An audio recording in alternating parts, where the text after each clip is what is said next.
Hello and welcome to IK Photo Reviews, and today we will be taking a look at the Toyota Aqua, which is a hybrid subcompact hatchback related to the Toyota Prius.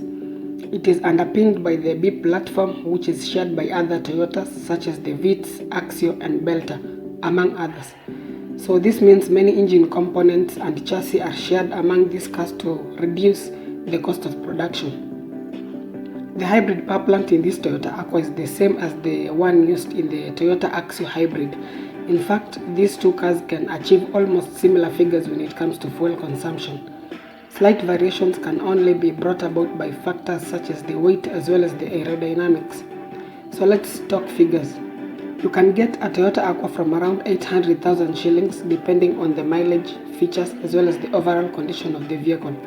The third-party insurance is 7,000 shillings per annum, while the comprehensive insurance is 34,000 shillings per annum. In terms of the engine options, there is only one, which is a 1.5-litre hybrid, which is mated to a CVT transmission. This car is only available in front-wheel drive.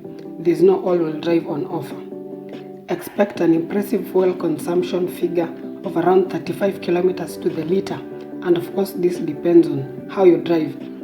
The Axio Hybrid will achieve slightly less than this, precisely around 34 kilometers to the litre.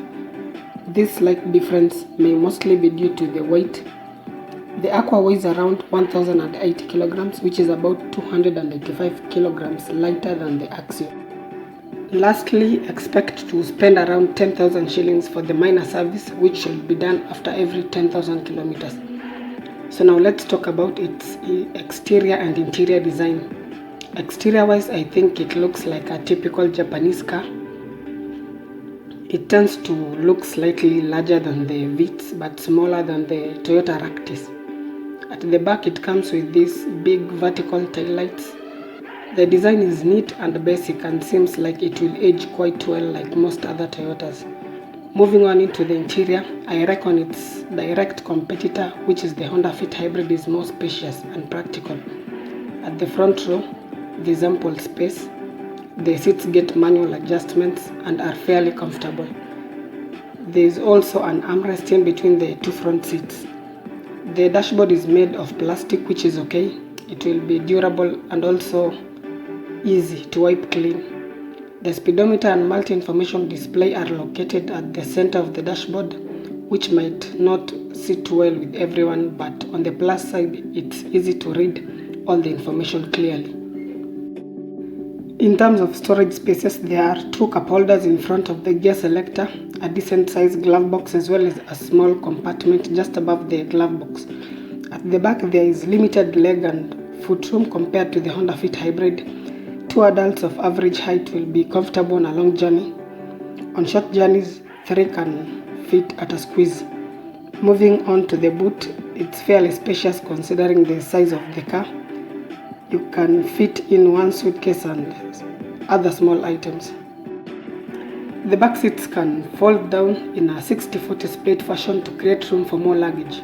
So what is the big question? Will you prefer this hybrid or something that has a 1.3-litre engine that can also achieve impressive fuel consumption figure of around 21 kilometers per litre?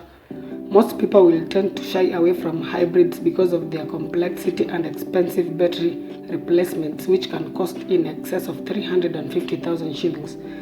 The batteries in this Aqua can last almost the entire lifetime of this car, but on average they can last up to around 15 years. It's always advisable to buy a hybrid with low mileage since it will still have a lot of life left in it. Hybrids tend to achieve the excellent fuel efficiency figures, especially if driven in town, where they will mostly use the batteries, and the Aqua is no exception. But drive it hard on the highways and the figures will drop from 35 kilometers to the litre to almost 20 kilometers to the litre, since the engine will now be working full time. The fear that most people have is that the fuel savings made will all end up being used in battery replacements, so they will prefer a less complex car with a simple 1.3-litre engine. Let me know which one you will go for in the comment section. This is what I think. If you intend to buy a car that you will use for maybe 5-6 years on only short journeys, say from home to work, then I think you will not go wrong with something like a Toyota Aqua. Maintain it well, and after the 6 years of usage, you can then sell it off and recover most of your money due to the good resale value. On the other hand, if you intend to buy a car that you will keep for long and also use it for long journeys such as up-country travels, then I would advise you not to go for the hybrid, especially if you are on a tight budget. Because once the batteries need replacement, parting with around 350,000 shillings will not make financial sense on a car that will have lost almost half of its value. It will simply not make sense to invest 350,000 on a 10 to 15-year-old Toyota Aqua. Assume you bought it at around 800,000. After all those years, the car will be worth maybe 450,000 or less. So there you have it. I hope this has been helpful. Kindly subscribe to the channel for more informative content on cars. You can also support the channel by donating. The details are in the description box. So will I buy a hybrid? I think I would, especially considering the ever-rising fuel costs. It's only that I would not keep it for more than 5 years. Let me know your thoughts. For any inquiries, feel free to reach me via email or WhatsApp. Thank you for watching. Stay safe, drive safe.